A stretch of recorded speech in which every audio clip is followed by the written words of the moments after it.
Okay, welcome everybody. My name is Kevin Freeman.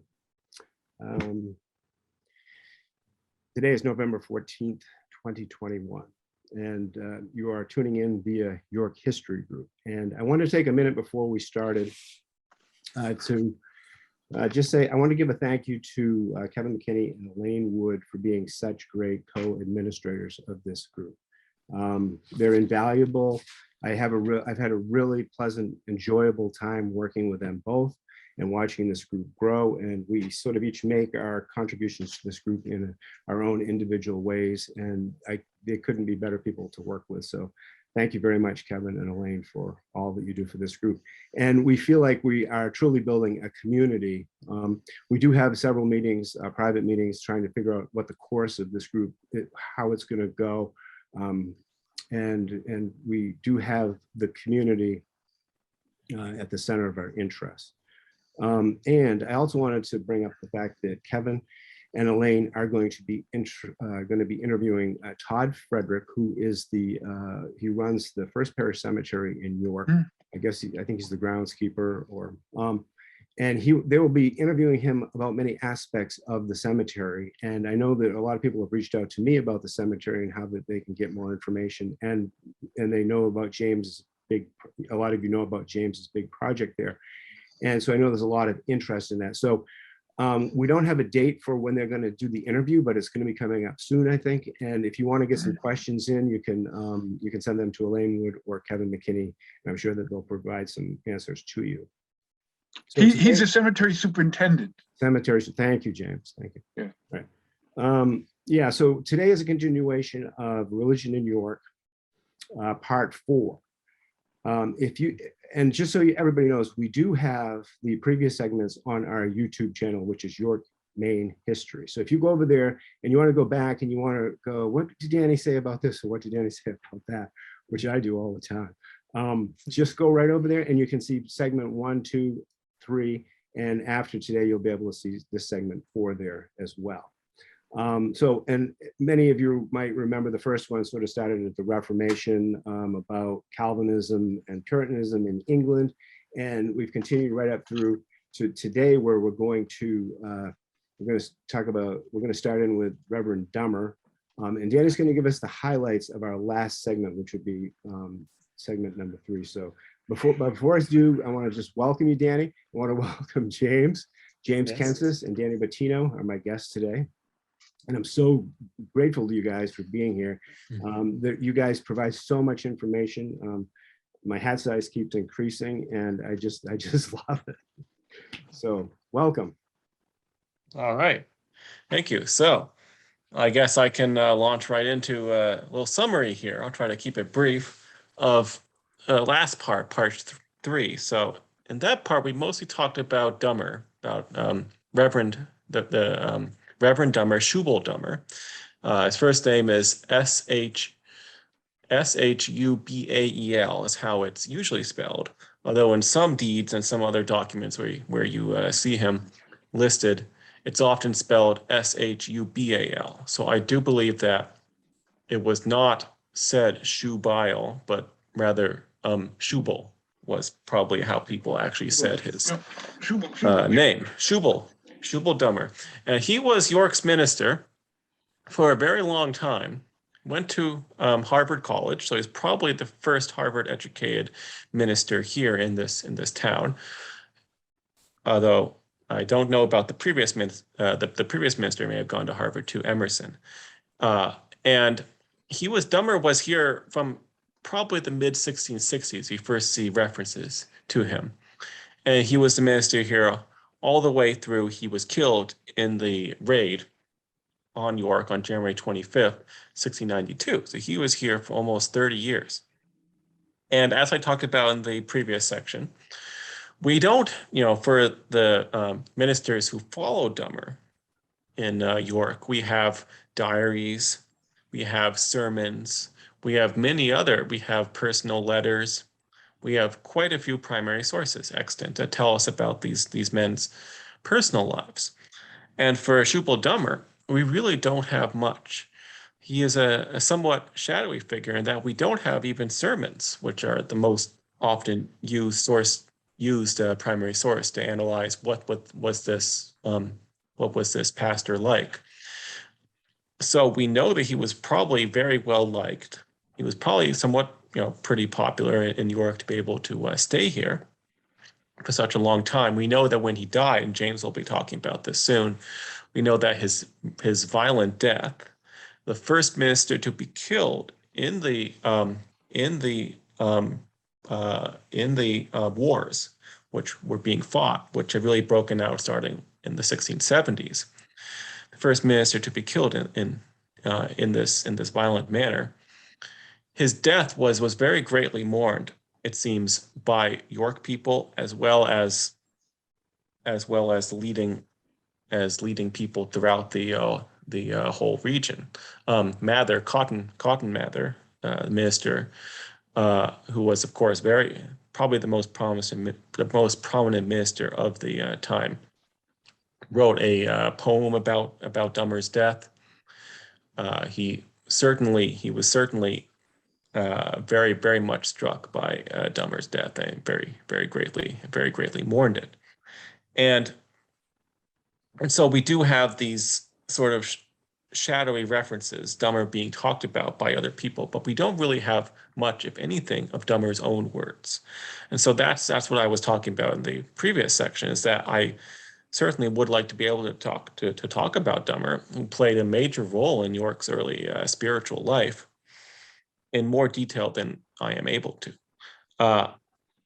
But of course, that's Dummer's life. And then in the aftermath of Dummer's death, we do have a very detailed story, which focuses not on Dummer's own words, but rather on how his violent death, what that meant for the people who were still living in the aftermath of the York raid, and what that meant for the wider culture, and how these people dealt with it in ways that it can be argued, as James will be, I think, talking about soon, in ways that led to crisis, and that led to panic, right? Most notably in the witch trials of 1692. And so that I will end with saying that I believe Dummer's death ends a chapter in York's spiritual life, which really started with York's founding in the 1630s, in which we have ministers about which we do not know much. We certainly have some primary sources. We can talk about them. We can talk about the world and the village of York that they lived in. We can't delve deeply into their personal lives the way that we'll be able to with the various men who followed Dummer after his death, which we'll be doing hopefully later on in this segment here. So it ends that sort of shadowy early period of York's history, and enters a much more well-documented period. Okay, all right, thank you for that. And before you begin, Danny brought up a really good point in the last segment, and it was about the term massacre. And it really struck me. And growing up in York, the Candlemas massacre has just been a nomenclature. It's something that we've just grown up knowing. Yeah. Right. And Danny said, "Hey, I take exception to that. I'd prefer to call it a raid." And I just want to bring that to the forefront just a little bit, because as things have evolved, and maybe we're pointing less fingers at people whose fault this was, raid is a term that can be used as more of a response in warfare, Danny. I think that's what you sort of were indicating. And I think that's really appropriate. And then it leaves me wondering, like, but what place does massacre even have in town on the monuments? And is it appropriate still, I wonder, like, now to call it by that old name, the massacre? Right. And indeed, in the earliest sources that talk about what happened in York on January 25th, raid is the most commonly used term. Massacre is probably not used until the 20th century. So it's not even. I always refer to it as a raid. I refer to it that way. Yeah. But if we look at the monument, which is probably where most people get their source of information, Yes. in a casual way, that's what they look at. They don't look at The It- monument, it the does say monument has many massacre. discrepancies, many yeah. inaccuracies on it. I mean, it Mm, refers to larger numbers than actually were involved and all of those things. So it's, yes. yes. It might be time for a more accurate monument. Yeah. And so, okay. And then now we're going to let James go in just a second, but I want to let our viewers know that if you are watching live, we are monitoring you on Facebook. So if you have any questions that you'd like to ask Danny or James as we go along, just write a question down there and I'll try to address it as I can. And so here we go, James. We're going to bring you in now. And James was really, he really made a big discovery historically in the connection with York and the Salem witch trials. And I think that when Danny and I talked about that last time, Danny did bring it up, but James is going to significantly talk about that right now. So yes, so thank you, James. Let's talk about that, James. Yes. Yeah, I'll try. Okay, so I wanted to basically reduce it to 3 issues to help people understand. The first issue is that the raid of 1692, and certainly the character of the raid of 1692, was entirely preventable if Massachusetts had undertaken significant frontier defense and had soldiers present on site in the settlements on the northern frontier in 1692, but that of course did not happen. So to understand really the sense that the one aspect of the raid that's really unique is the large physical area that these native warrior parties were able to advance through. You do not find this happening in the past when there's raids upon settlements. And that indeed is a reflection of just how vulnerable York was at the time that the attack occurred. So the next piece that's important to keep in mind is that the individuals who are responsible for a series of miscalculations and really poor decisions over the period from 1689 till 1692 were readily identifiable as a small group that you could know by name, simply because so many of the actions that were undertaken could be blamed upon them. So that these individuals, assumed when the war with France began in 1689, that they were going to engage in some rather ambitious expeditions to defeat the French in Canada. And that plan failed. It failed miserably. And the problem was that it so damaged frontier defense over the next few years. The large area of frontier that had to be defended just simply was beyond the capacity of Massachusetts in terms of the number of soldiers available. So York just did not have soldiers at the time when they needed them. These northern settlements like Wells and York, which of course, with the margins of the northern frontier, after all the other settlements had been abandoned, really were dependent upon a significant military presence, and that didn't happen.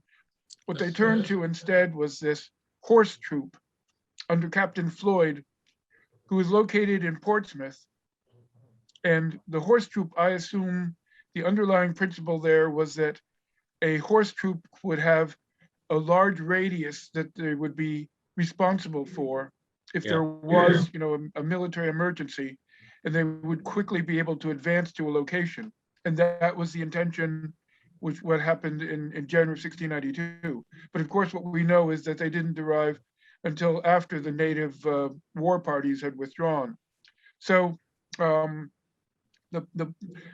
third piece in the whole understanding here is that these war managers, these individuals who'd made these miscalculations, are the core of the judges who tried the witches in 1692. I mean, you're looking at the core of the witch court as the war managers who really were responsible for all the missteps that occurred with the York raid. When you have a minister of a stature like Reverend Dummer killed, and you have, as has been pointed out, there was no precedent for it. There's going to be a very special reaction that's going to occur.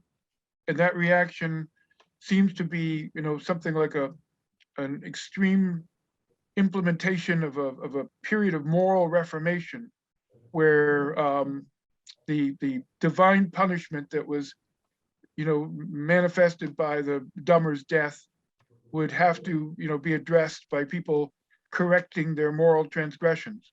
And in that era, moral transgressions could be, visiting the tavern or wearing dress that was outside your station and all of those things. And the other part that I've been working on for the decades, trying to understand this, is that the other side of Dummer's death is that family who were allied to these Ipswich families that I've been looking at, would have had justification for a strong, negative, even, hostile attitude towards these war managers who were the witch court.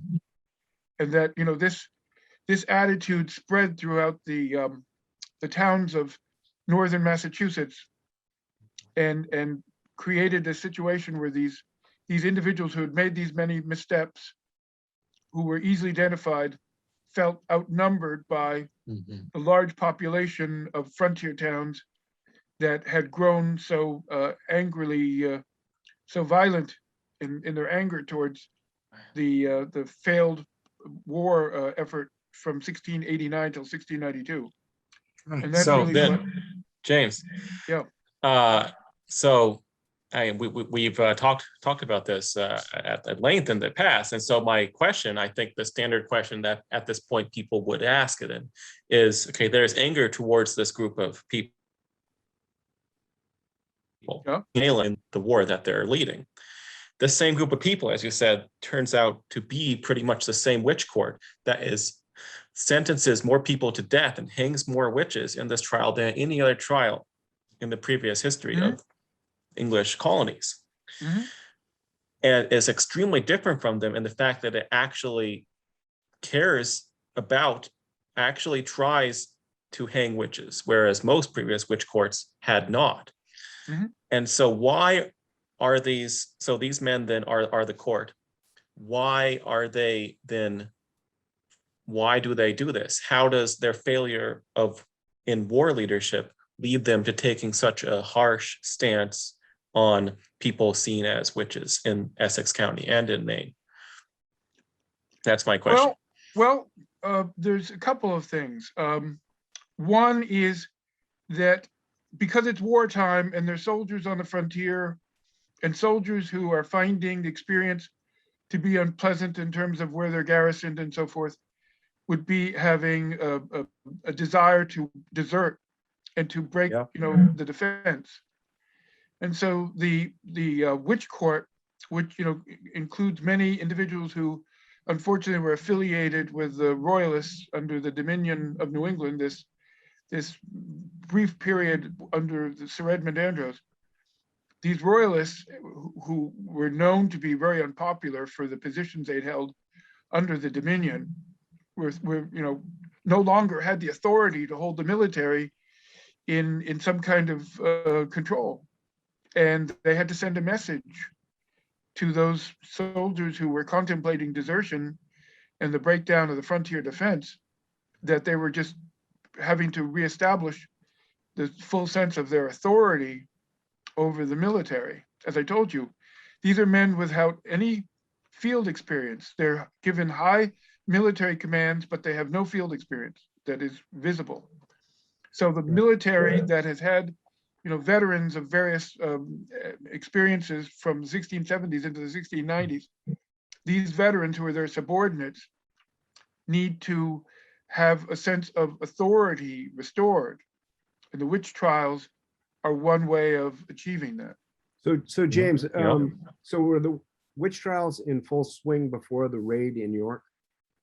No, the afflicted girls begin their earliest afflictions in January of 1692. This book, I have it right here. Back in March of 1977, I was reading this book. I had been looking for a period of time to figure out how the war triggered the witchcraft outbreak. And I was reading this Parkman book back in April of 1977, and encountered the York raid for the very first time. I'm surprised I didn't really know about it until that time. I had studied the period. I don't know why I had missed it. Yeah. Anyway, what got me so excited was that I knew that the raid had occurred in late January 1692, and that the afflictions in Salem village began about the very first time. So to understand the witchcraft, the first phase of it is the afflictions. Can I ask you a question? Yeah. So we've introduced Dummer, but we haven't. I don't think we've told people what his demise was yet. But he was a victim of the raid. Yes, he died in the raid. Yes, Yeah. He was killed. He was killed during the raid. Okay. And We don't know too much about how he was killed, but he was the son-in-law of John Alcock. And that's important because Alcock's daughter marries into this Ipswich family, John Giddings. And John Giddings, upon his death, sometime around 1690, the same widow of Giddings marries into the Herrick family of Beverly. And Henry Herrick and his family are accusers of Sarah Good, one of the first witches who are accused by the afflicted girls. Yep. So a very small group of afflicted at the very beginning, say the months of January and February, the first would have been Parris's daughter, Reverend Parris, the Salem village minister's daughter, Elizabeth, and then his niece, Abigail Williams. Within a period of weeks, perhaps, from sometime in late January to February, it spreads into the Thomas Putnam Jr. household, and also to William Griggs's servant girl, who's also his niece, who's Elizabeth Hubbard. So by late February of 1692, there are 4 afflicted girls. And then within a matter of weeks, the number of afflicted will gradually expand until you have an active group of about 10 afflicted girls. Yeah. Of those afflicted girls, 3 of them are going to be Maine war refugees who came to the Salem village area as the war basically resulted in the abandonment of the settlements in Maine. So those are an important group of afflicted in terms of how they relate to the Maine Indian War. And then you have another group of afflicted who are tied closely to the militia families in Salem village also. who are all fighting in the war. Yeah, and James, the other day you were calling these victims war refugees. Right. Yeah. They had fled their settlements. Susanna Sheldon had fled from Black Point. Yes. And basically with her family, William Sheldon, Godfrey Sheldon, they fled. Mercy Lewis was from Falmouth. Her family was killed, and basically she was a war orphan. She's the servant girl of Thomas Putnam Jr. And then Sarah Churchwell is another one of the main war refugees. She's in the household of George Jacobs. So these are servant girls. These are teenage servants who have come from Maine into Salem village. So this is critical. This is critical to understanding how Maine's war connected to Salem village and the outbreak of the witchcraft. Yeah, so should be noted. Yeah, go ahead. That there, as far as I know, no people who fled directly from York to Salem village. So, when we talk about the York raid being linked to the outbreak of the Salem trials, and then of orphans from the main wars in Salem, sometimes people think these are orphans from the York raid. As far as I know, James may know more, these are orphans from earlier settlements in Maine that had been raided. So this is come down from Casco and Black Point. Point. From 1690. Yes. The raid, the settlements have begun to be abandoned by 1690, and they've left their communities to migrate southward. So the raid in York was incidental to all of this. It just kind of happened independently. Well, you see, the most important thing I can't stress enough: the raid in York should never have happened. I mean, there were so many warnings, advanced warnings of what was going to happen, that nothing like this should have ever happened. But they had so blown apart the frontier defense because of these this Quebec expedition. They brought these soldiers up there. They're there for a period of a few days in the vicinity of of Quebec, and they basically are withdrawn because their forces just are not up to the siege that's going to be required to defeat the French. And Very then foolish. there's an outbreak of disease. There's an outbreak of disease as they're departing from Canada, and men die from disease. There's ships that are lost that are part of the transport fleet. And one of those ships has been recovered archaeologically. Tad Baker has been involved with that study. So then the other aspect is that not only were the soldiers, diminished by disease and injuries and all that had happened over the course of these expeditions, but they'd also incredibly distorted the economy, because they had been compelled by circumstances to print these bills of credit with this enormous inflation that followed. The province Paper was money. in terrible shape. The province was in terrible shape after the Quebec expedition, and one of the connectors also is, just as the soldiers are coming back from Quebec from this expedition in the fall of 1690, a decision is made to establish a truce with the native tribes in the main region. And so they send their first commissioners up in the fall of 1690, and then there's another group of commissioners in the spring of 1691. And this failed truce, it was a failed truce, it did not stand. So this failed truce is another of the connectors. So was this the failures? Who is a dominant figure in both both negotiations is Major Robert Pike. And Major Robert Pike is matrimonially allied to Thomas Putnam Jr.'s wife, Anne Carr. So now, James, I have a somewhat challenge for you here, but I think Kevin had go ahead first. I think that Danny was touching on in the last segment that this was, well, I shouldn't, I think I remember, Danny, this was a war of religions. Oh, yeah. And so is that what so you guys can you both comment on that? Like, I know one of you is more interested in politics and the other one's more interested in religion. Right.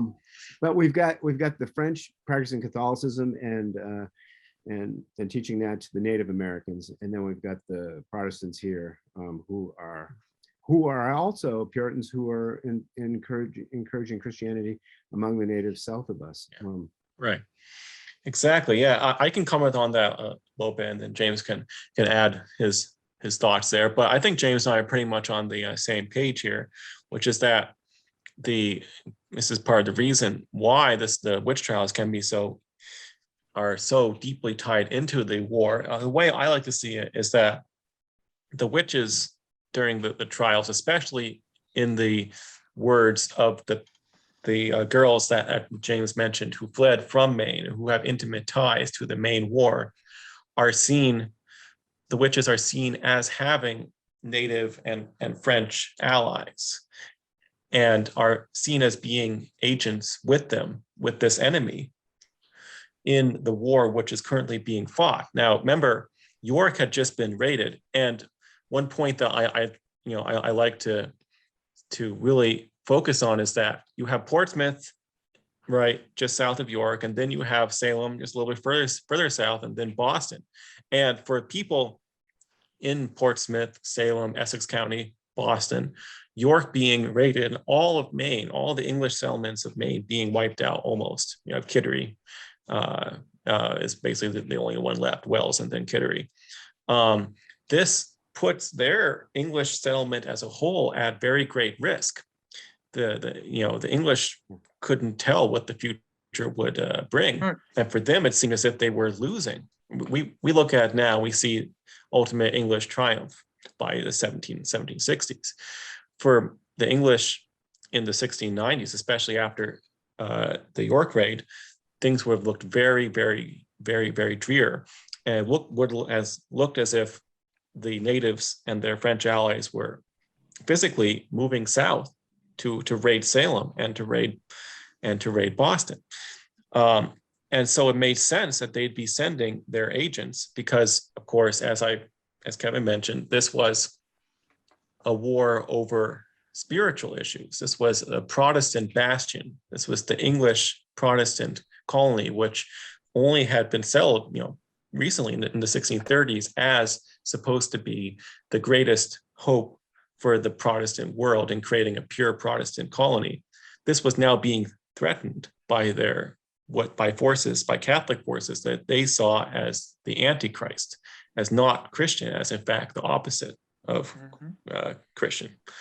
And so these Catholic papists, as they always called them, forces were on the verge of wiping out their Protestant colonies. And so it made sense that witches who, going back to the origin of the concept of the witch concept, was seen as someone who is allied with Satan and who has given up on God and is allied with Satan, the Antichrist.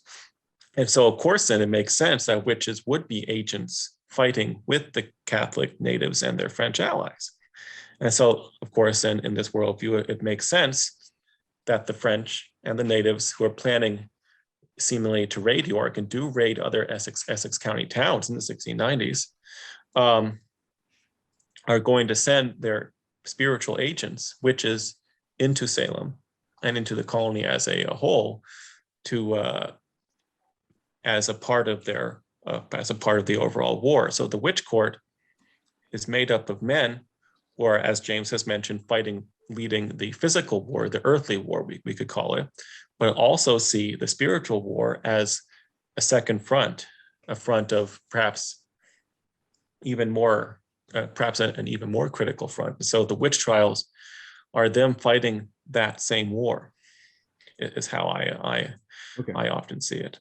And and one other piece of information that will help, I think, is that England is at this crucial moment between the Catholicism and Protestantism, and that James II, who is the son of Charles I, has been increasingly moving towards the Catholic faith and is really introducing Catholicism to England in the 1680s. And what happens is that in the same period, through the alliances that the Charles I had formed with William of Orange, William of Orange is a Protestant. And in November of 1688, William of Orange basically enters England, and James II is forced to flee. With that, you have King William, when he forms the monarchy, the joint monarchy with Queen Mary, who is the Protestant daughter of James II. And so King William's War is known for King William, who is the Protestant king after the departure of James II. So that's where the name King William's War comes from. Right. He leads a Protestant overthrow of the Catholic monarchy. Yeah, yes, that's right. In England, yes. You see, what the confusing part is that the Stuarts, who of course had reigned since the death of Queen Elizabeth in 1603, the Stuarts increasingly have moved towards the Catholic faith, in large part because of the connections they had with the French royal house. Charles I's wife was Henrietta Maria of France, and she strongly influenced her children to become Catholic. And this is why James II was Catholic.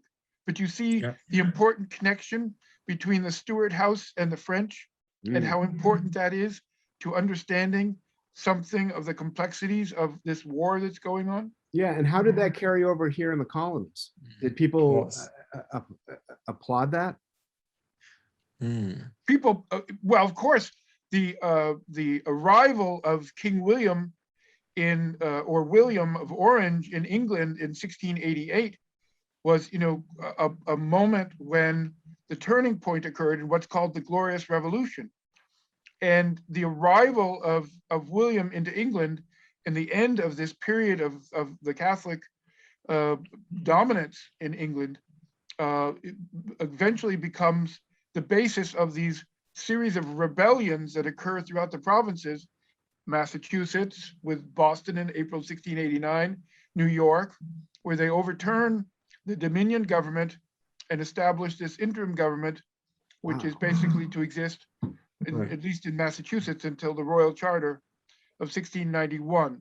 And it's that government that is still in power at the time of the witch trials, right? Yeah, by May of 1692, when Governor Phipps has arrived with increased Mather, they are then able to restore the government under a royal charter for the very first time. From William. And so the period from the earliest of the witch afflictions in, say, late February, early March of 1692 until May of 1692, there's a period when there is no functioning government under a charter. There's this interim government that's been brought into existence after the April 1689 fall of the Dominion. Yes. Wow, this was a really confusing time for people, and they didn't even have Facebook and the internet. I don't know how they stayed informed. It is a very confusing time for Right. It's a very confusing time. Yeah. It is a point where, just as Danny's saying, no one knew after the York attack what was going to come next. I mean, with the collapse of the northern frontier, you see, part of the problem that Massachusetts faced was the enormous commitment they had for frontier defense. You had the northern frontier in Maine. You had all the Essex County frontier. You had the frontier towns extending to the Connecticut River Valley. You had, the incredible dependence upon a presence of soldiers when you didn't have the soldiers to provide for those towns. So those towns were forced to depend upon their own, militia for their survival. Were towns like York compelled to stay here? Yes. Yes, if you made the effort to migrate from a town that was regarded as a critical town, you would be heavily punished for it. Yeah, definitely. Yeah, and one other note about just how fast news traveled, and of course, false news being a worry at the time too, major worry. You have an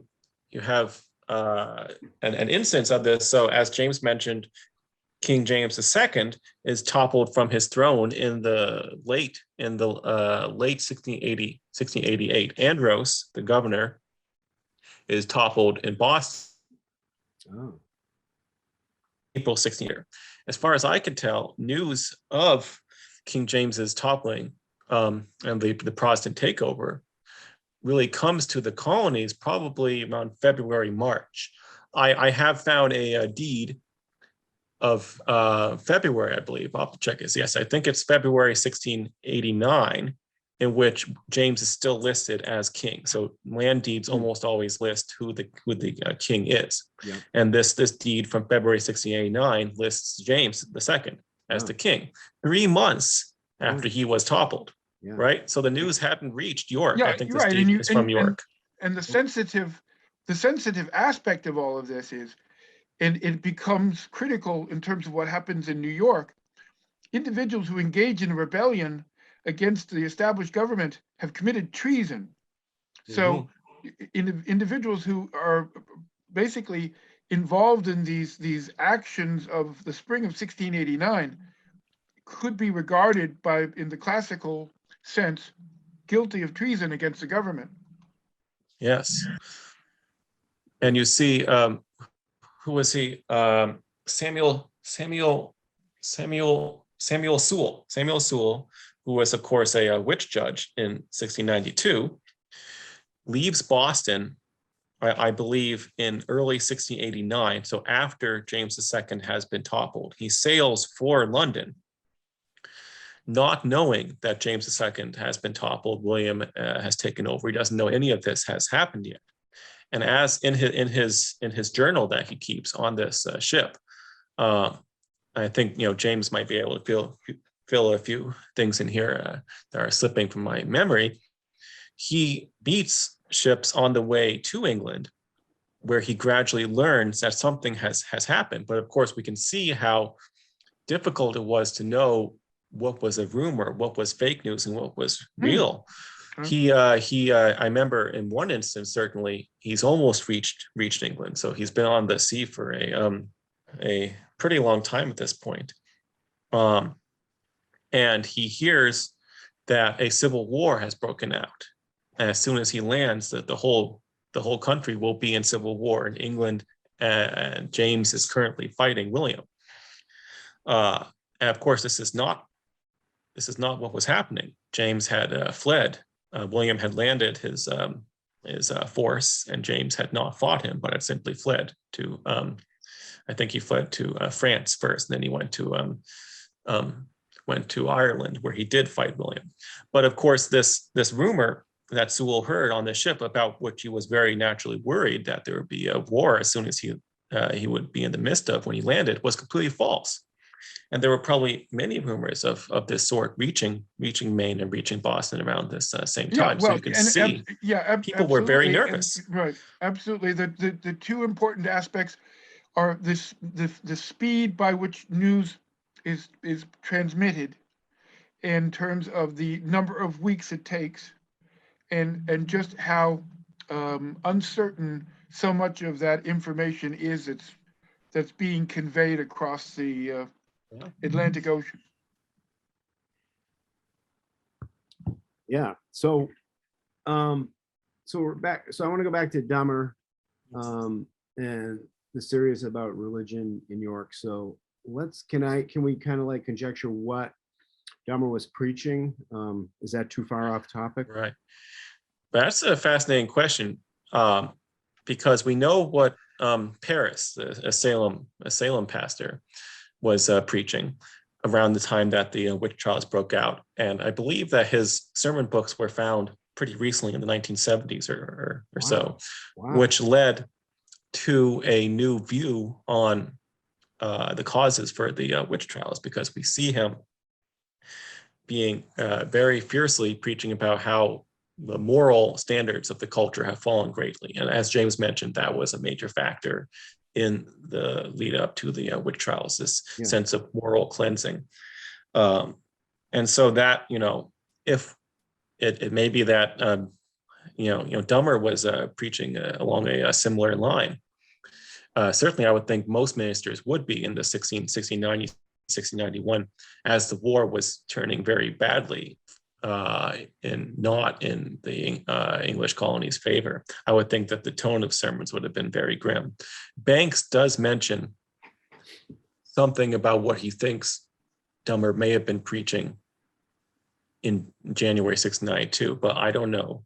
He may just be fictionalizing. He may not. I don't think he has an actual source for that. As far as I know, we don't have any sermons of Dummer's, or even know anything about his sermons. But Dummer was perceived apparently by the community as a generous, kind, thoughtful person, empathetic.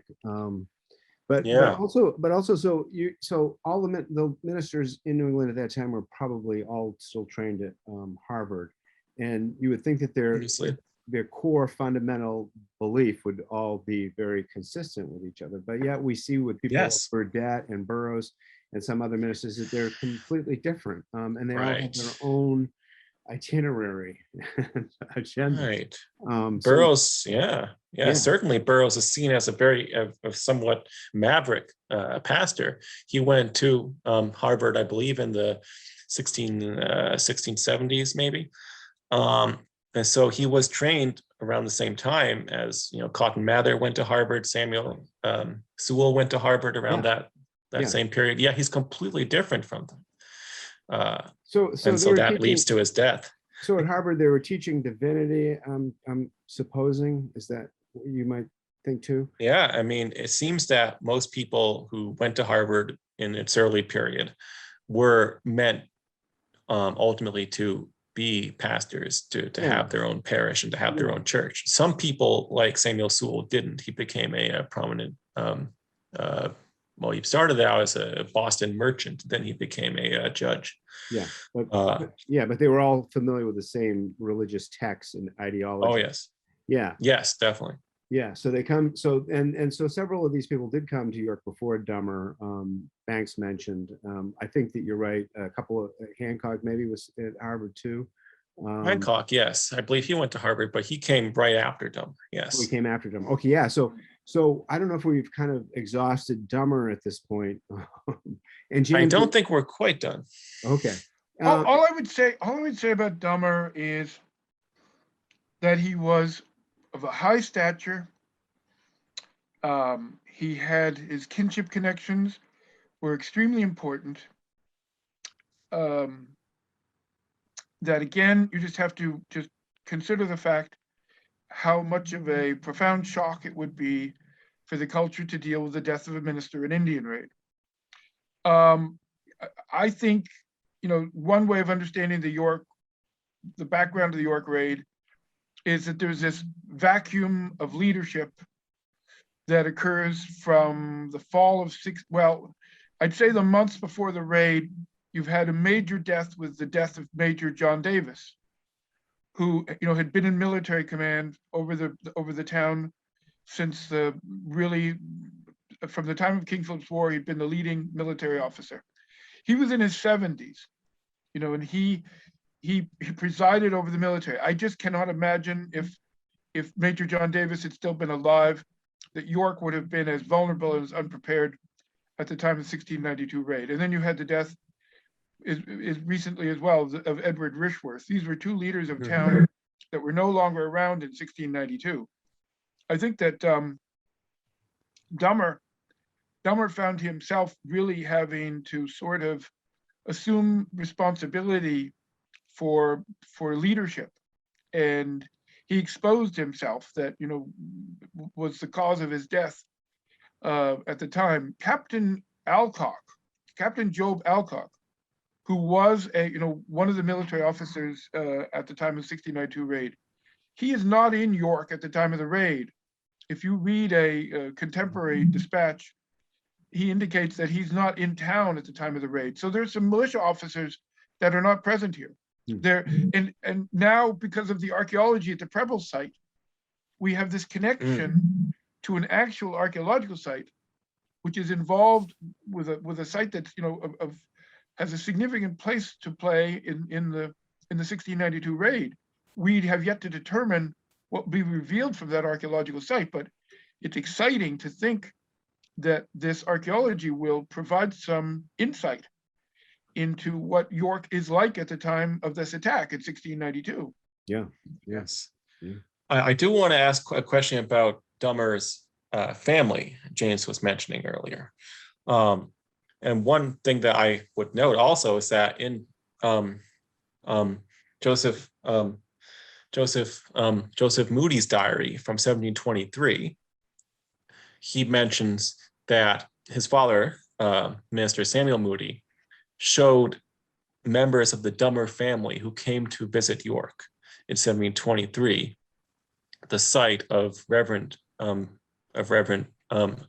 Dummer's death, where he had been killed in the raid of 1692. Now, Joseph Moody in his diary doesn't say where this site was. Presumably, it was at his house site.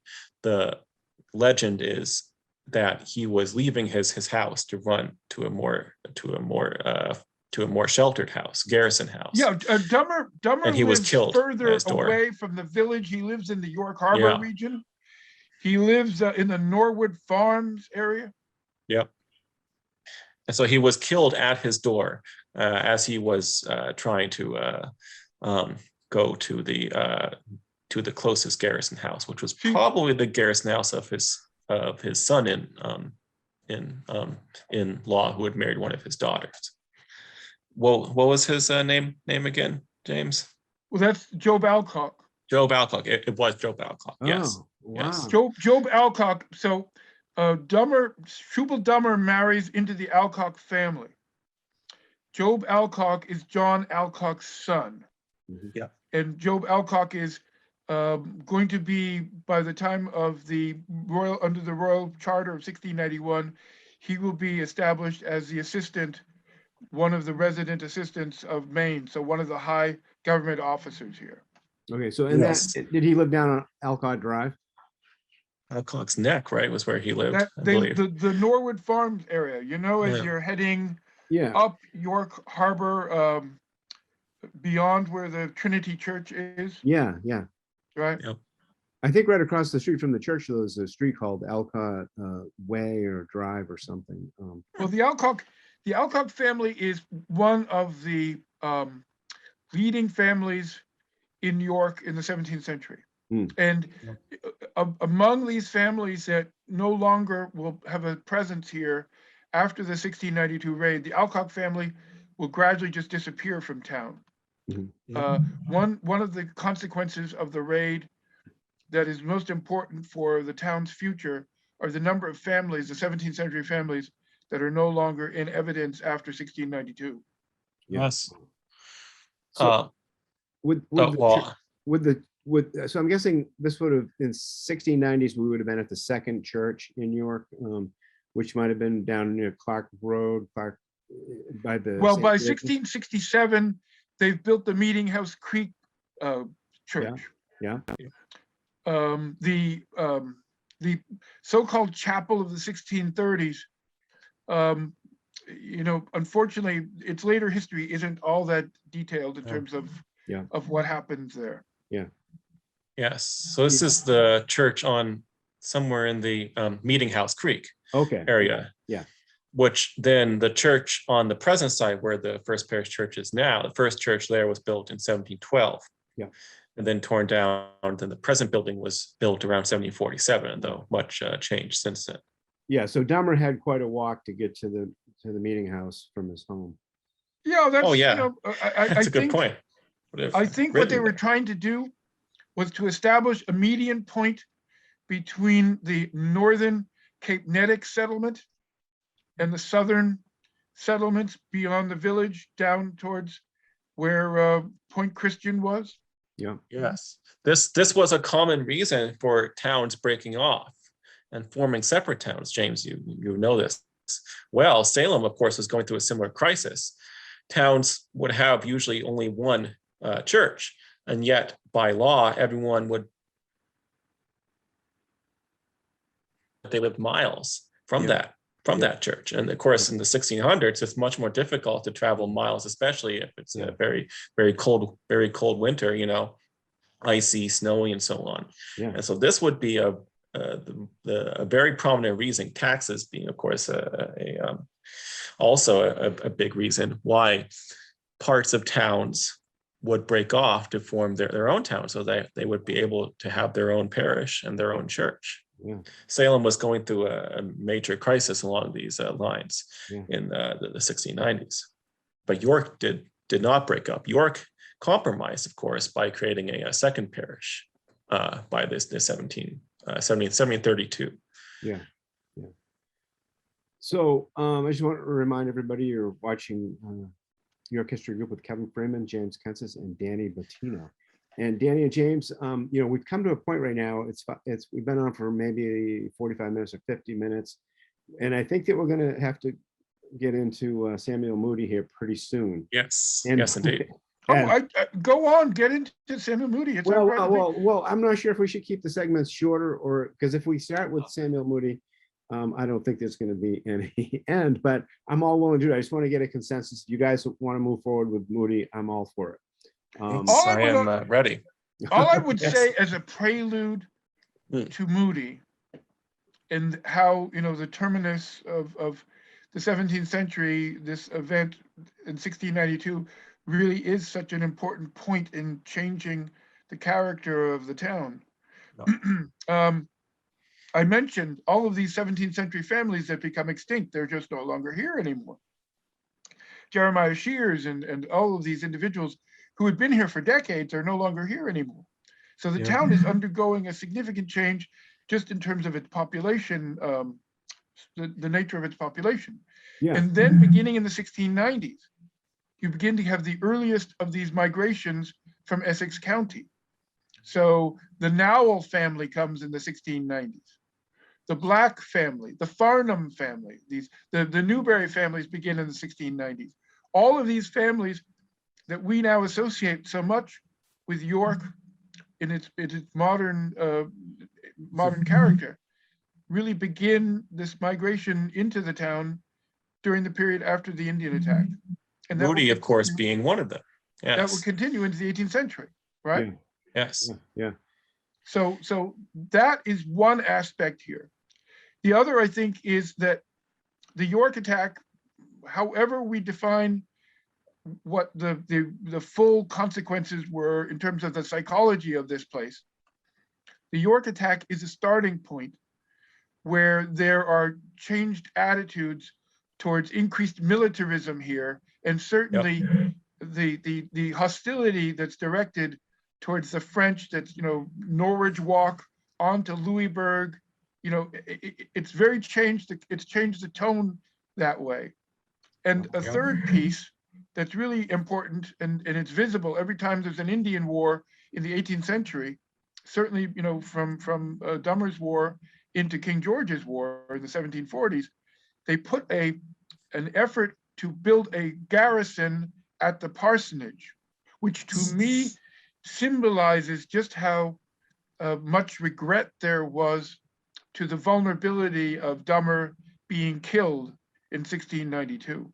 Yes, the memory of Dummer's death and of the raid in general would have been still present in York, you know, very far on into the, you know, 1760s, 1770s. Certainly you have probably the last person to have a memory of the raid. I think James mentioned him to me, died in the 1780s.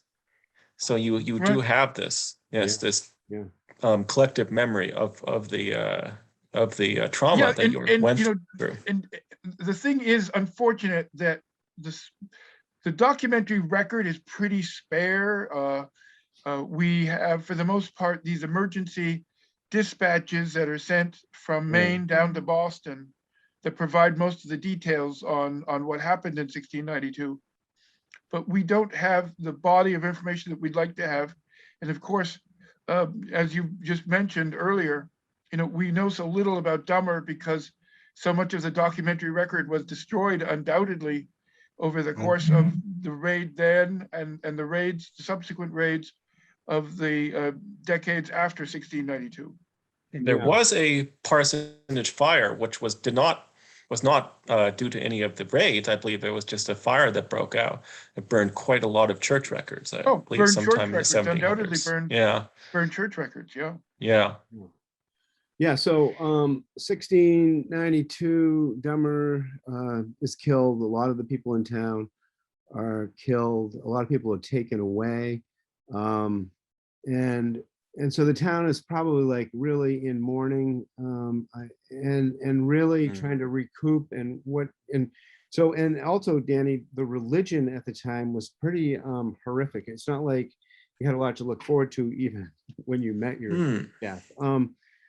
We've got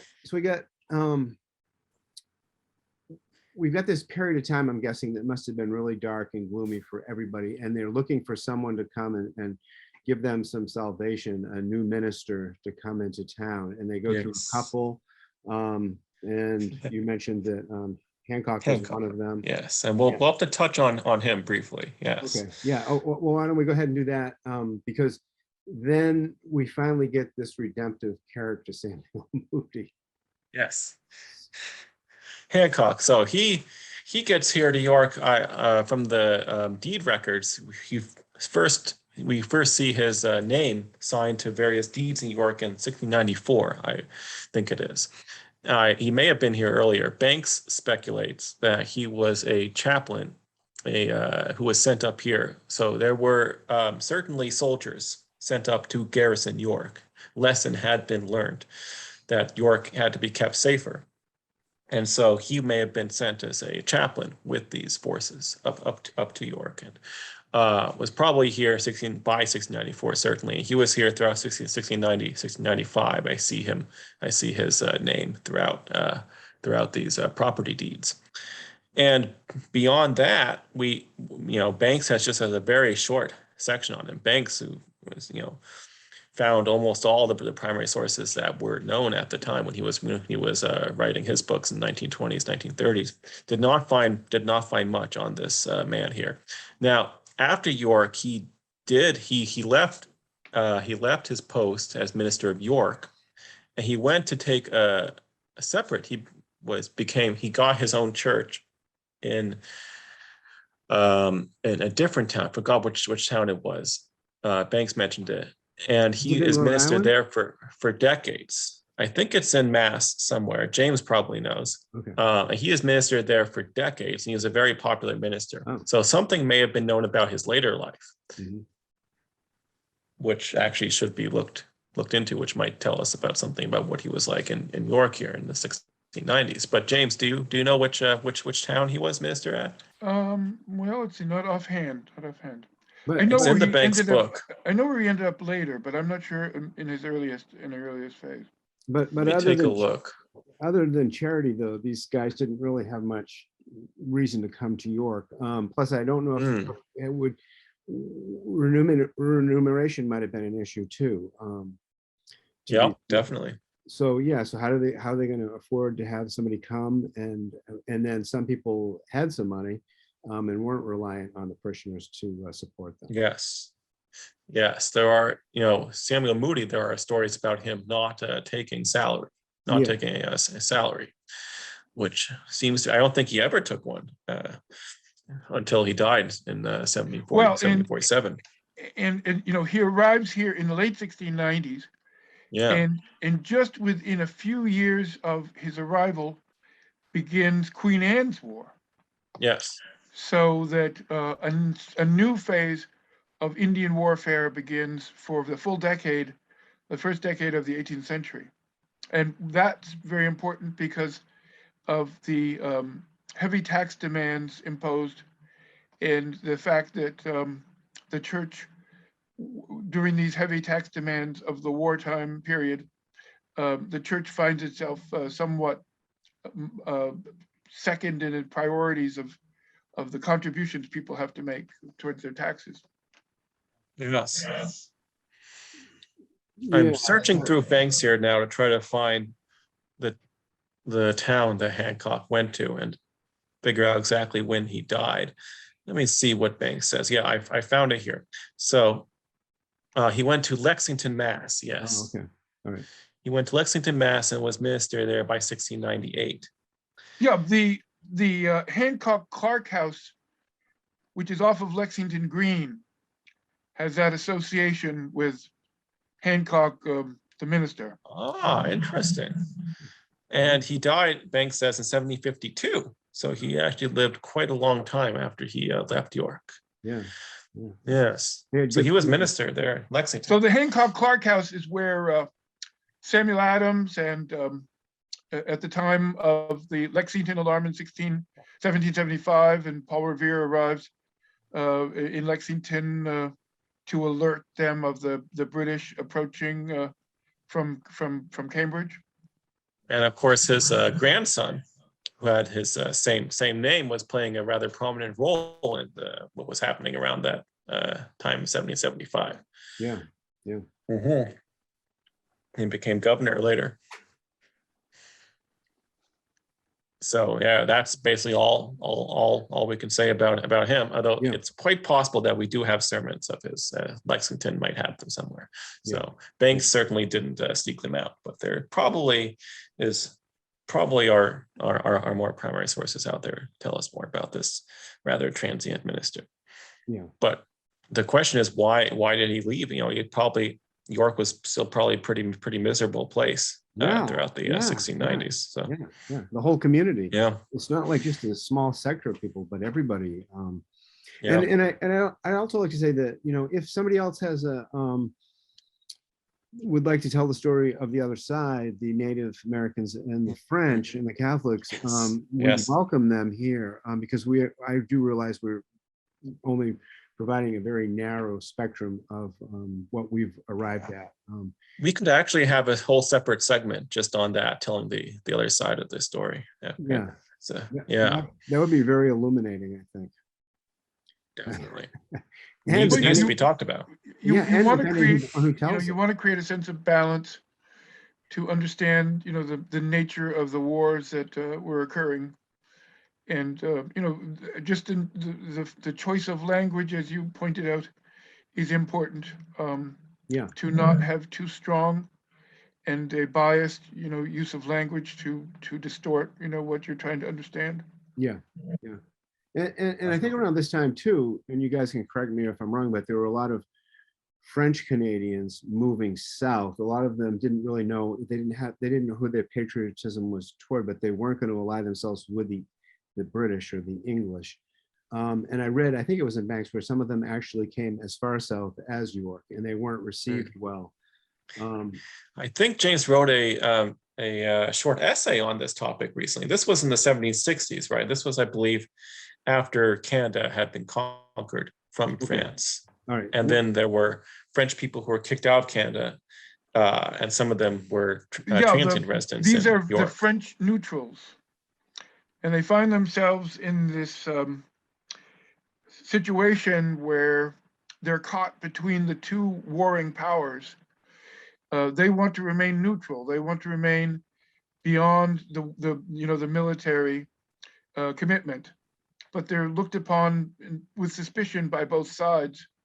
And ultimately, in the 1750s, as the 7 Years' War begins to occur in between 1755 and 1756, they're deported, physically deported from their place of longstanding residence, and unfortunately, they are taken to different locations in the Atlantic seaboard.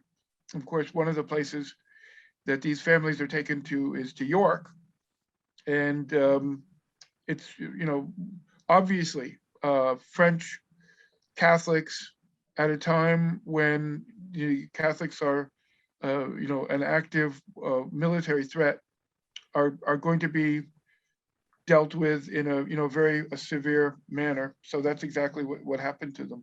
Yeah. I had thought that these were people after the war had actually ended in 1763. So I didn't know that they were coming down in 1750. So yeah, thank you, James. 1755. Yeah, the war started. From the summer and fall of 1755, when I was doing research on the deportation, I found the names of York ship captains, recognizable ship captains, Bragdon and Donnell, who were among those who transported these French neutrals away from Canada into the into the English American provinces. Wow.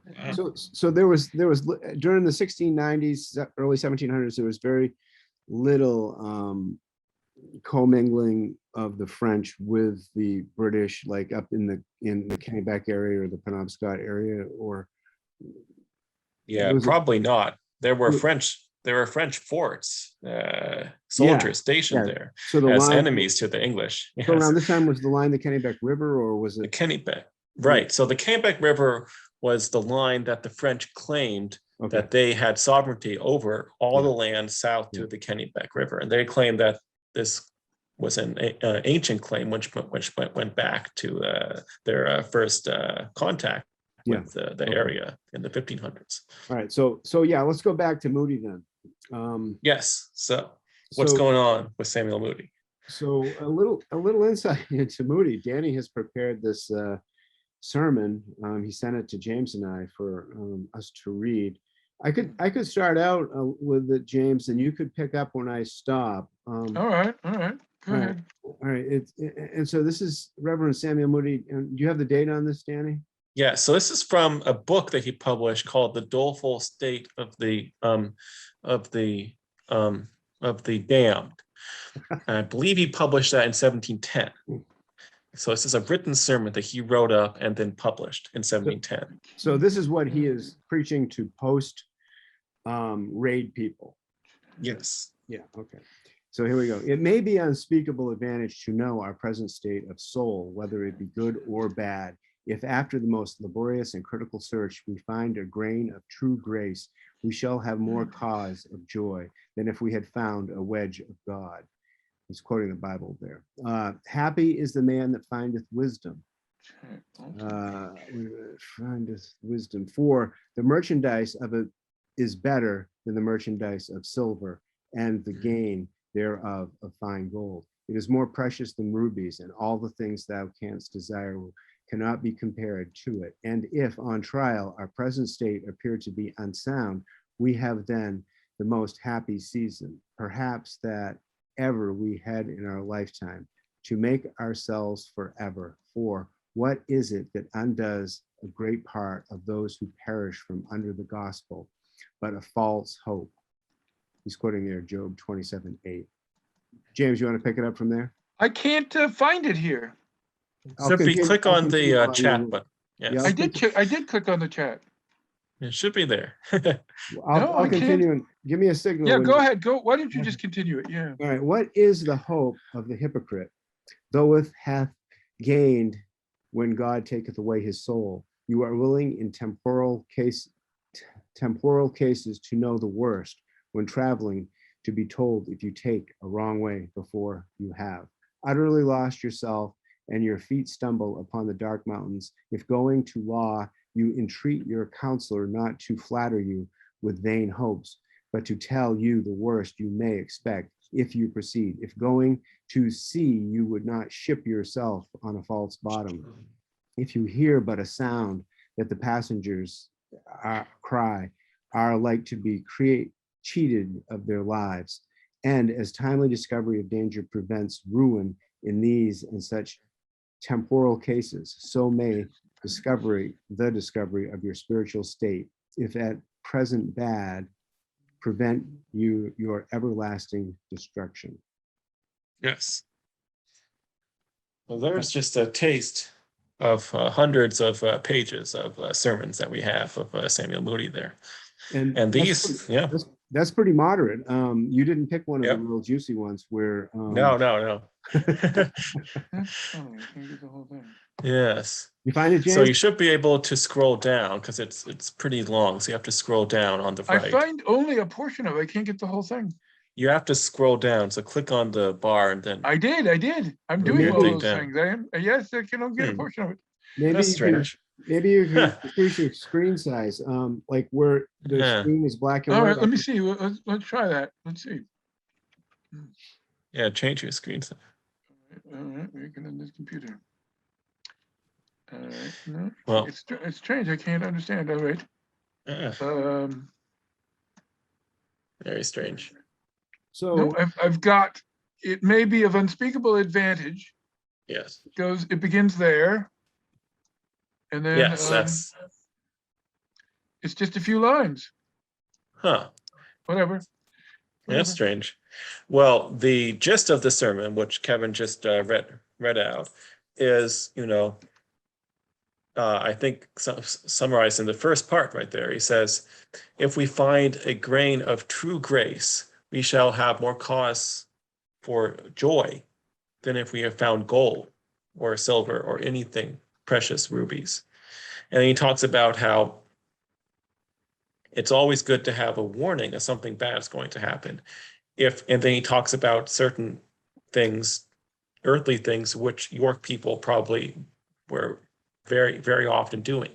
Traveling, going on a sea, certainly. And then he says, if you are warned when you're traveling, when you're on a ship, that the ship is in danger, or there's some sort of danger coming up, then you will be saved and you'll be grateful for that. Just so, in fact, even more critically, you need to be warned by me that your spiritual case is dangerous. And if you are not warned, then you will be damned. And so this is absolutely critical. And so it's absolutely critical that you are warned now in this earthly life in order to be saved. And this, I think, in order to find that grain of grace that he mentions at the start of the passage. And so this is, I think it summarizes Moody's mission, especially in these very early years when York is suffering quite badly.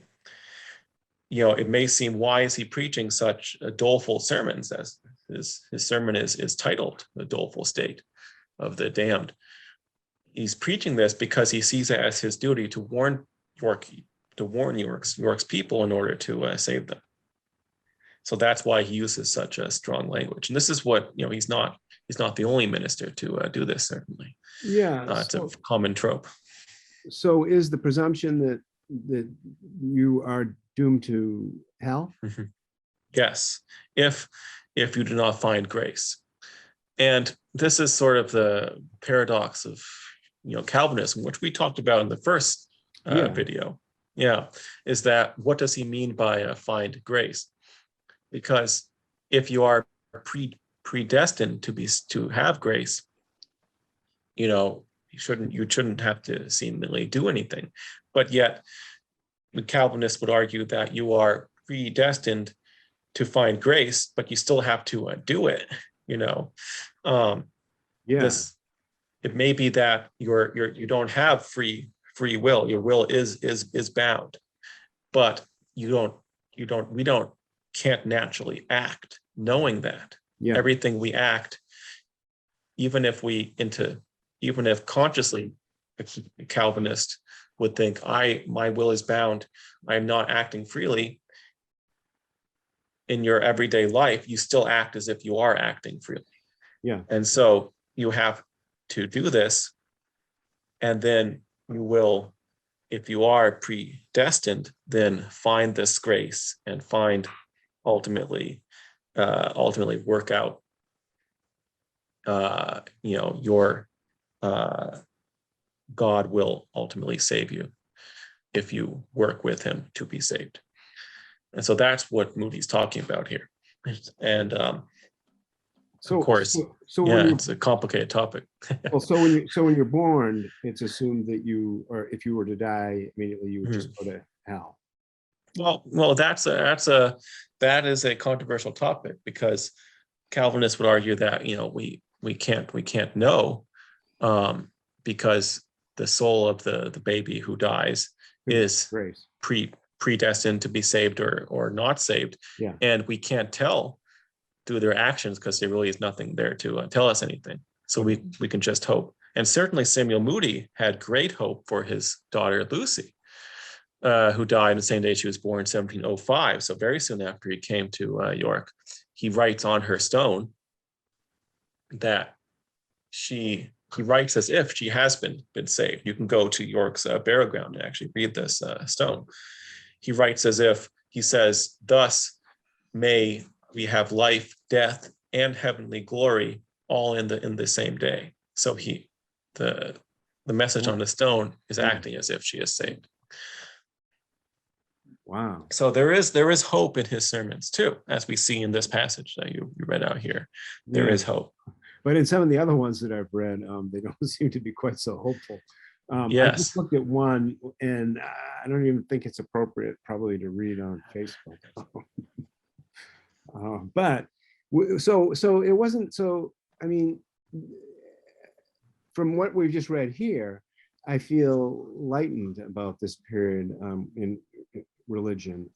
It wasn't like doomsday, but we still on the headstones, we still have the death caps, the death skulls, and death heads, death heads, and that in itself is like, that's troubling, especially how they ended up evolving throughout time and became a little bit more hopeful. It became angels, obviously hopeful, yes, yeah, right. So Lucy Moody has a death's head, and her stone is dated 1705.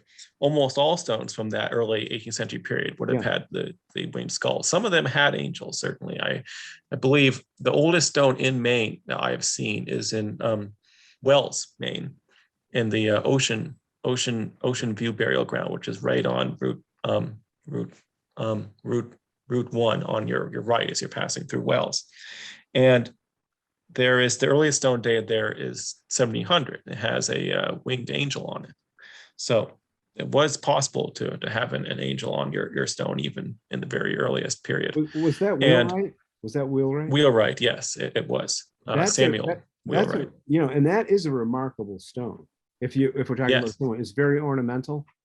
Well, there are two wheelwright stones which are quite notable. There's the early one, I believe, is Samuel from 1700, and then there's another wheelwright from 1740s, which has his portrait on it. It's a very finely carved portrait. Yeah. One of the best. Yes. Yeah. And forgot what his first name was. Joseph, maybe? No. James, do you know? Well, let me see. I'm not sure. He was my great something grandfather. I should know what it is. Ah, okay, Samuel. wheelwrights. Is it Samuel Wheelwright, yeah. You're a wheelwright descendant? Yes. Well, Pretty that's good. something. Yeah, so but also that's very interesting to York people, and Wheelwright and Yes. Cape Minnick were somehow legislatively put together and at Yes. one time, and it Right. said that Cape Minnick would grow into be a town if Will would be or something like that, which it never. Right. Yeah. Yeah, Cape Canaanic is fascinating history. Yeah, but my point was so Samuel Moody does have this death's head on his daughter's gravestone, Yeah. but yet he has hope in the text that she will be saved. So Yeah. you do have that grim image, and then of course on Samuel's stone he does have a very finely carved angel when he dies in 1747. Yeah. I think he was hopeful that he would be saved. So you think he commissioned that image? I think that Samuel Moody would have had a role in choosing the image on his gravestone. I do think that, but it's impossible to prove it. Yeah. All right, so I'll put this Yeah. question out there again. We're going over an hour and a few minutes. So, Yeah, still going strong. okay. Definitely. Yeah, so Moody hangs out in New York for a long time, and Yes, do we want to get to the 1730s, or are we gonna? Do we want to have I a think- cutoff point? Because I think we can talk about his early period because, yeah, I can talk about Patience Boston and the evangelical fervor of the 1730s, 1740s, but we can save that for a future segment. okay, Let's talk about him in the early period. okay, And James hasn't weighed in on his thoughts on Samuel Moody yet, so perhaps I could ask a question. James, what do you think of Samuel Moody? Was he a typical Protestant minister of the of his period, or do you think he was different in certain ways? This is a question I've been thinking about with Samuel, especially as he gets older in the 1730s, 1740s. He certainly stands out as someone who is seen as a very radical minister, someone who is out of the ordinary. Is this because he's older and that his peers have all died? Yeah, it's a good Or is question. it because he was? So that's my question. It's a good question. What do you think? I'm not sure. I mean, I think that what stands out about him is the fact that he is able to accomplish a number of the published sermons, that he has established a significant social place. I think, as I mentioned to you a couple of weeks ago, that to me, I think that the Moody family had established its place, and then was increasingly challenged by the emergence of the Moulton political dynasty by the mid to late 1720s into 1730s. I think that may have there may have been a change there in his style. Yeah. He was feeling challenged. He was, Banks says he was clearly the leader of York, both in spiritual as well as more secular terms in the aftermath of the 1692 raid in the early 1700s. Well, that's why I think Norwich Walk is another turning point, because with Norwich Walk, you increasingly have a reputation established for the town, in terms of the military dimension that hadn't been there before, and it's going to continue for the decades into the Revolution. So you think Norwich Walk really stands out as York, men from York leading English forces in prominent roles in these wars for the first time, right? Can we provide for viewers a little context about Norwich? Let's give some background on Norwich. So Queen Anne's War comes to an end in 1713, and with the conclusion of the war, there is a aggressive migratory push, first to, resettle the communities that had been abandoned over the course of the war. But there had been these, early 18th century, land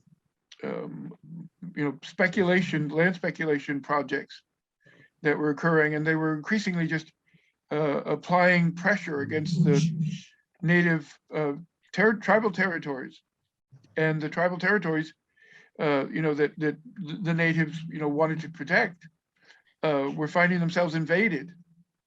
And so Dummer's War is really a consequence of the role that, Father Raleigh, the Jesuit, who is the resident of this mission town, this Indian mission town on the Kennebec. He is already recognized by the period as the Queen Anne's War is coming to an end. He's already recognized as a threat that he's going to pose, and the tendency of the contemporaries is that he is doing all that he can to provoke the natives to violence. It's an exaggerated role that he's given to play. In reality, Father Raleigh is an elderly man who is somewhat disabled, and if you read closely to the daily schedule that he maintains, he's very much invested in the welfare of the individuals living within the mission town. But he is portrayed in this, extreme form, and the population is just provoked into assuming that he's responsible for these Indians entering into violent confrontations with the resident colonists to the north. And there's a period of prior to the Norwalk raid of August 1724, there are periods where efforts are made to attack the mission town that are unsuccessful. And York is actively involved in these northern expeditions, and then ultimately, it has a dominant place in the attack of August 1724, when it's largely men from York who are in leadership positions over and it's a surprise attack against this mission town. Father Raleigh is killed, of course, and a number of the natives that reside there. A total of 24 are killed with Raleigh, and then their scalps are taken for the bounty, and the scalps are then brought back to Boston. There's an excerpt in Sewell's diary where there's a description of the arrival of those who are responsible for the conquest of Norwalk, bringing the scalps to Boston, and this excited crowd that responds to them. Yeah. Very, very, very violent scene. Yes. Yeah. Raleigh is scalped and killed in his chapel, and this was very controversial even at the time. He was in his 80s by this point. He's elderly. He's infirm. He's elderly. That's the reality of Father Raleigh. He's portrayed as a demonic. He's portrayed increasingly just as a demonic figure who single-handedly is responsible for getting the natives so provoked to violence that they're engaging in these attacks against these individuals who have migrated into the tribal territories. He was present in Maine as early as the late 1600s, 1690s maybe.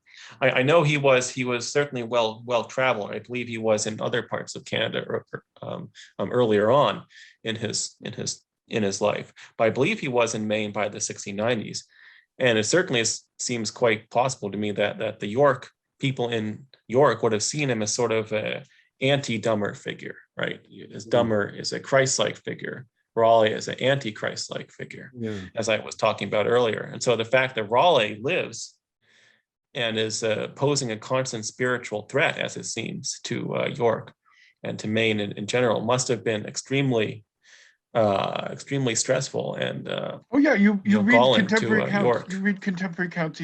They really hated him. He's demonized. And they're no longer able to really see him any longer as a mortal human being, but as some kind of an entity that, you know, is extremely dangerous in terms of native colonial relations. Yeah, it shows why the men from York and soldiers throughout these English soldiers throughout these wars were so violent, is because of this spiritual hatred that they had, that we see quite clearly when they're talking about Raleigh. And correspondence was found associated with him where he was trying to basically get the French Canadian government involved in supporting the cause of the natives. And the French made the decision to avoid the conflict because it was during a period of time where there wasn't an active war period involving the British and the French. So the French remained out of it. And it's one of the reasons why the Dummer's War came to an end the way it did. It simply didn't have any support beyond the natives that were, you know, responding to the transgressions of the colonists into their tribal territory. Right. Yeah, and of course in Banks, I think my interpretation of Banks goes something like this: that Jeremiah Moulton was a 4-year-old during the raid in 1692, and it's then the folklore is that he pledged retribution against the natives, and he finally fulfilled that retribution at Norridgewock, where he was one of the leaders. He was like the major or colonel or something. And I think he did direct his soldiers not to kill Rail, but to bring him back alive. Bring him to there is that story. Yeah, I don't know if it's factually based, that he wasn't in favor of you know, Rail being killed in the manner that he was. But also what I guess I'm saying is, so it sort of reaches back to that raid in York. This is retribution for that too. It's not just Rail. I call him Rail. You guys call him Rail. That's the French. You know, he was French, so presumably his name was Raleigh, but English probably called him Rail. Yeah. There's like 3 different spellings I was trying to pronounce it phonetically, so bad on me, but I'll call him Raleigh from now on. So that casts another dark. Okay, so we've got Moody. That now Moody was known for going to Louisburg. Yes. I don't think he went to Norridgewock, did he? No, he didn't go to Norridgewock. He was, of course, the minister in York at that time, and we know from Joseph's journal, Joseph Moody, that Moulton in 1723, 1724, he is the leader, or one of the most prominent leaders of York's men in this war, and he comes into conflict with Samuel Moody. And this is quite clear. We're not exactly sure what the reasons are, but Samuel Moody, who was famous for calling people out as he spoke in his church during sermons, he wouldn't usually write his sermon down. He would speak, without a written text, and he would often look at people in the church that he knew and speak to them sternly about their own sins. And Joseph Moody writes that Moulton and Moulton's wife, during the course of the war, of course, when Moulton is a very prominent leader in the town, he is called out by Samuel Moody during a sermon for not keeping true to the trust that had been given to him. We don't know exactly what kind of trust. And so Moulton then storms, and his wife storm out of the church in anger at Samuel Moody here. So, and James and I have talked about this. It may be that Samuel Moody and Joseph Moody certainly were in favor of a more spiritual, or in favor of having, talking to the natives and trying to get them to join the Protestant church rather than just killing them, as of course Moulton did, right, quite violently. And we see a letter, Samuel Sewell, of course, we've been mentioning earlier, his niece marries Samuel Moody, Hannah Sewell. And so he is tied to the Moody family. He calls Samuel Moody Cousin Moody. And he writes a letter in which he hears in 1716, which is a very short peaceful period in which one war has ended, the next war will be starting soon, which Samuel Moody takes this opportunity of peace to write a letter to one of the prominent native leaders saying that he will swap his only son, Joseph Moody, as a captive for this native leader if he will then give him one of his sons to be raised as a true Protestant Christian. This is, this Joseph is very young. He's a young teen at this point. He's his only son, and he's offering him as a hostage just so he can raise one Protestant native boy here. So you can see that this is perhaps a gentler, less violent sort of spiritual war that he's waging, whereas Moulton and people of his following are more of the we can't save them, we have to fight them violently and kill them, which is what they did. And there may be this conflict playing out within New York in the 1720s. Wow, that's really interesting. Yeah, Well, so I think, multifaceted. I think that if you think of Moody by the 1720s and in the decades beyond that, he's increasingly taken on this persona of the militant minister in a frontier town, and the language, I think, is reflective of that. If you think of in the 1720s during Dummer's War, the parsonage is a garrison. You recognize that his whole immediate surroundings have a military basis around them. Isn't that kind of ironic? So he goes from this kind of like trying to make amends with others to being, he's sort of like emboldened. And then, and I don't want to jump too far ahead, but then when he comes back from Louisburg, he's totally emboldened. And then he has maybe a couple more years and he expires. But that's pretty interesting. So he kind of evolved. And then, I think, did his sermons become more toxic? That's a good point. I mean, certainly he has sermons from the 1720s that I know of that we could look at how his sermons change over time easily. I don't think anyone has ever studied that. And of course, we can look at his son Joseph Moody's sermons, of which we only have sermons from 1728. We have about 200 pages of Joseph Moody's sermons from 1728. So we can look at those and see if there's any difference from his father's sermons too. So there's quite a bit to study. And of course, the war's end, York is no longer directly threatened by native and French forces by the 1730s. Right. Since there are 1740s, 1750s. But as far as I could tell, the raids directly threatening York are a thing of the past by the 1730s. Yeah. And so that's a new period in York's history, which, certainly would have meant something to Samuel Moody. Yeah. So don't know exactly what. So I am going to recommend that we end this segment, and I think it's in a good place.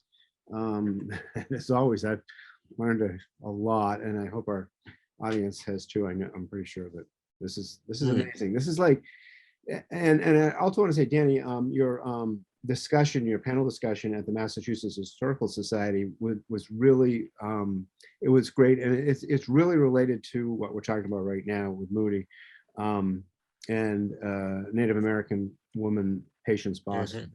And if people haven't gotten to see that, I don't know, is it going to be recorded on their YouTube channel? I think it is. It might be. It might be. I'll have to check that. Yes. Yeah. But if it's not, the paper will be being actually printed and published soon in a journal. So okay. Yes. But and so for people that haven't seen it yet, Danny and Hannah Peterson were talking with another panelist. Actually, there were 4 people in all and a moderator, and it's like, so Danny and Hannah have come up with this interpretation of what happened. And it seems like with history, it's always moving, and there's always going to be something else that can be found, and that's going to relate, and it's going to change the dynamics of what was previously thought. And Yes. I think that that's one thing about history that I really didn't realize. I only just come to this revelation. It's a lot to me. It's like art. I've always, pursued the arts and seen how everything relates to everything else, like in a painting or a poem.